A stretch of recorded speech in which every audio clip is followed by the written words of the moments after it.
Hey everybody, it's Clark Commando 1983, Mark Ruggiero here. So this is going to be a series of videos I'm going to do on Stalin's World War III. This is one of the rule books. This is for Europe. That's what I'll be playing. The goal of this is going to be a learn to play, in-depth dive. I'm not quite sure how many parts it will be. Obviously, I don't have any of the units set up yet, but I'm going to go over the components, the scale, go over the rules, and then as we do the after action report, dig a little deeper into the rules. This is designed by, it's put out Compass Games, Stalin's World War III, designed by Ty Bomba. Scale is 20 miles per hex. This is the European map. It's basically one full map sheet and then about, I'd say, a third of another one put together.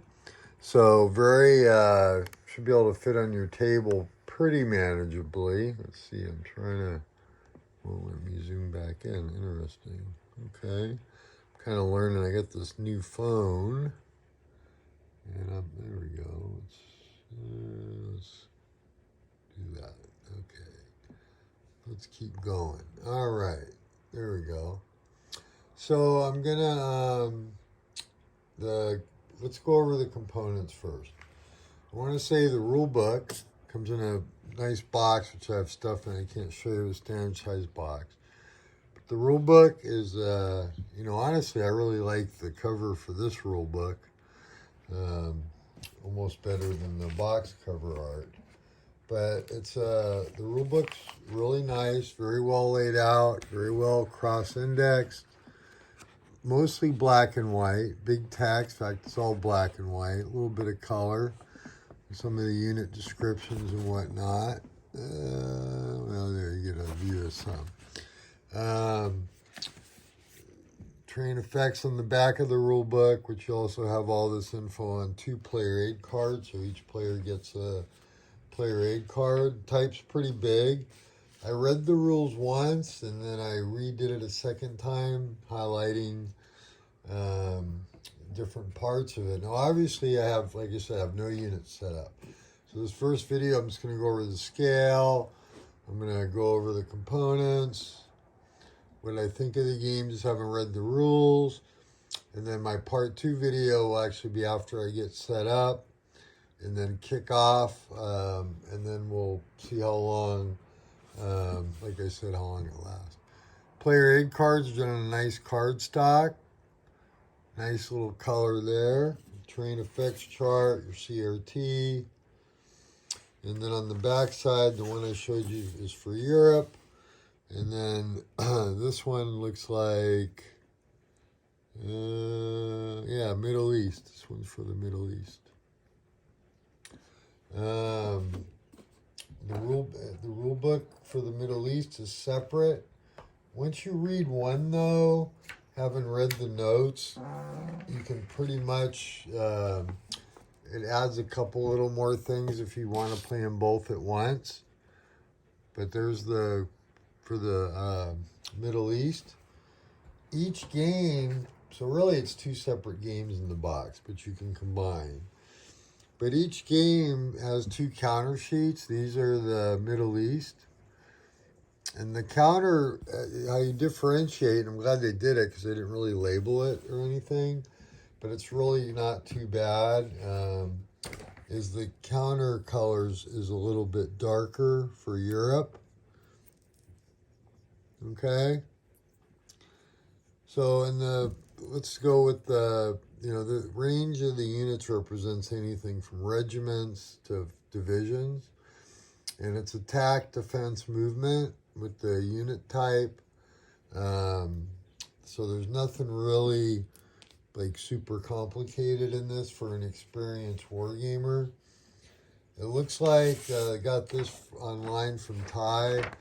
It's on Board Game Geek. There's a little bit of errata, no big deal. The counter, some people complain that some of the decision games are thin counters. I found these really okay. It's kind of hard to see, but they're pretty standard thickness.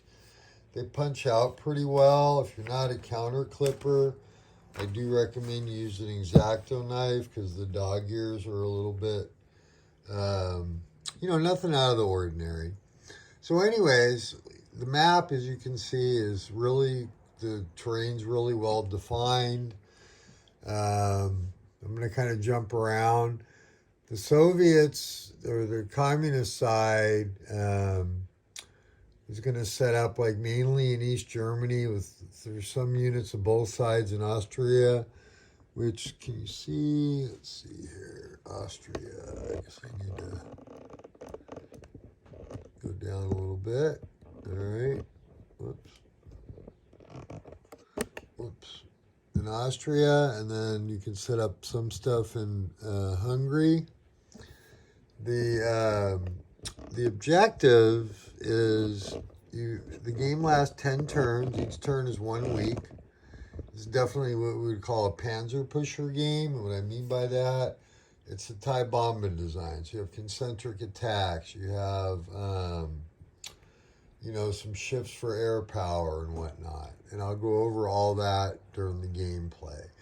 Combat's pretty straightforward. There's no soak-offs or anything. If you attack a hex, you attack a hex. Against cities, you cannot do concentric attacks. And a concentric attack, if you're not familiar, is basically when you have a unit, a defender, say in a hex, and he's attacked from either 3 sides or 2 opposite ends, you get a shift, right? And what I wanted to see is, let's see here. That's interesting. Clear, polder, rough, mountain, cities. So it doesn't mention it. There should be a note though, and it's in the rules. Excuse me. Where there's no concentric attacks allowed in the cities. And that's going to be just to demonstrate how clear the rule book is. Let's look here. Don't make a liar out of me. All right. Oh, stacking. While I'm looking, stacking is you can have up to 10 steps. There is nukes available in the game, so it may not be necessarily a good idea to have big stacks. Let's see, for combat, as I mentioned, it doesn't, does it? Let's see, what I'm looking for here really quick is,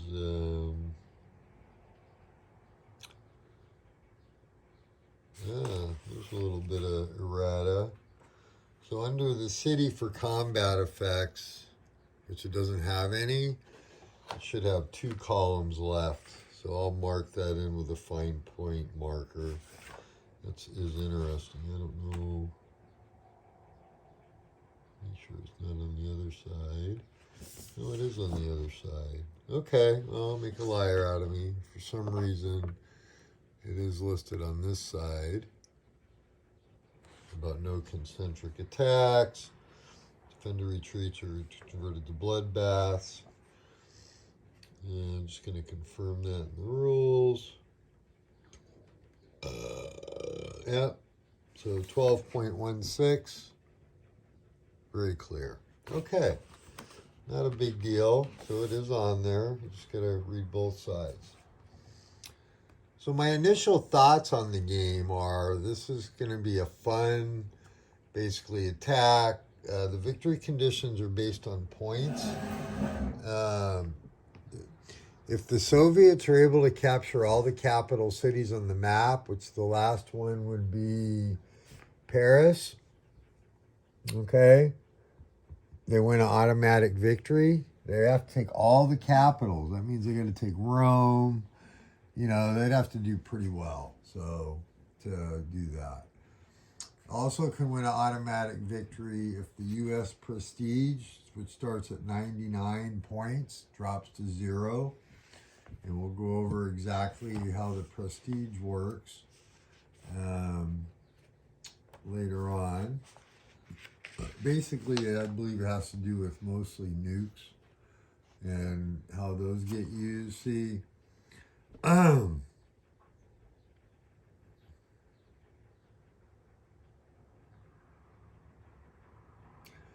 let's see.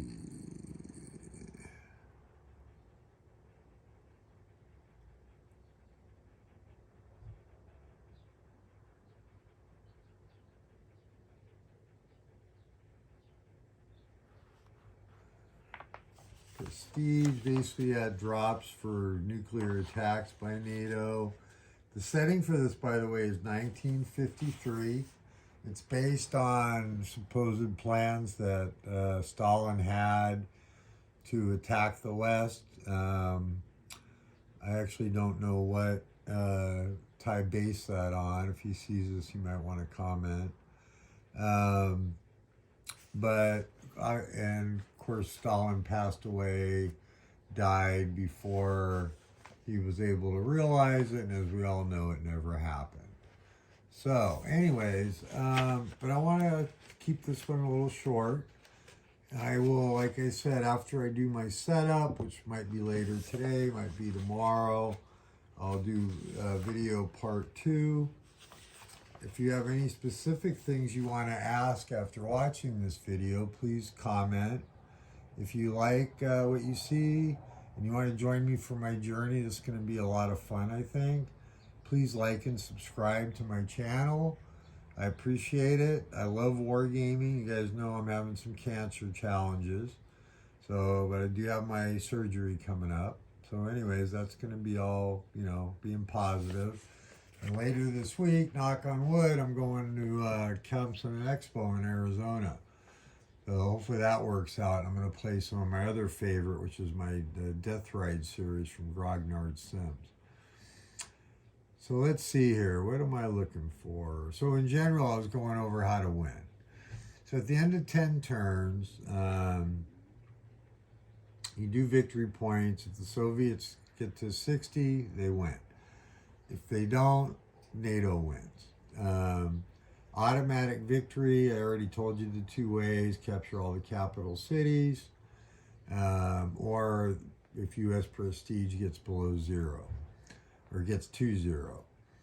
Also on the 60 points, just to note, every city and capital in East Germany, West Germany, Czechoslovakia, Hungary, and Yugoslavia is worth 1 victory point. Every city and capital city in the Benelux, which is going to be Belgium, Luxembourg, is worth 2 victory points. Everything in France, Switzerland, or Italy is worth 3 victory points each. So, as you can see, it's going to be an all-out attack. It's going to be pretty ambitious. And, zones of control, I'm kind of jumping around a little bit. And I will go in order of the rule book once I start to play. But zones of control are not locking. They cost an extra movement point to enter, and they cost an extra movement point to move through. So you can potentially infiltrate around units. The setup, which I'm not going to, is all explained. There's basically one scenario in the game. And it's all really playable, so I don't have a problem with that. And by the way, there's nothing that keeps you from solitarying the game. But the setup is actually in the rules section. Let's see here. Excuse me. It starts off in 3.0, setup and hex control. And I'm going to be walking through that. Which, I will do. I'm going to do the setup, and then I'll come back with video part 2. We're at 14 minutes here, so I'm going to end it right here. Everybody have a great day. When I get to part 2, I'll go over more, and we'll be set up for this, and we will kick off the game. I'm really looking forward. Like I said, it's just a good old-fashioned tank pusher game. So all-out attack against NATO. And should be a lot of fun. All right. Well, we'll see you in video 2. Take care. Have a great day.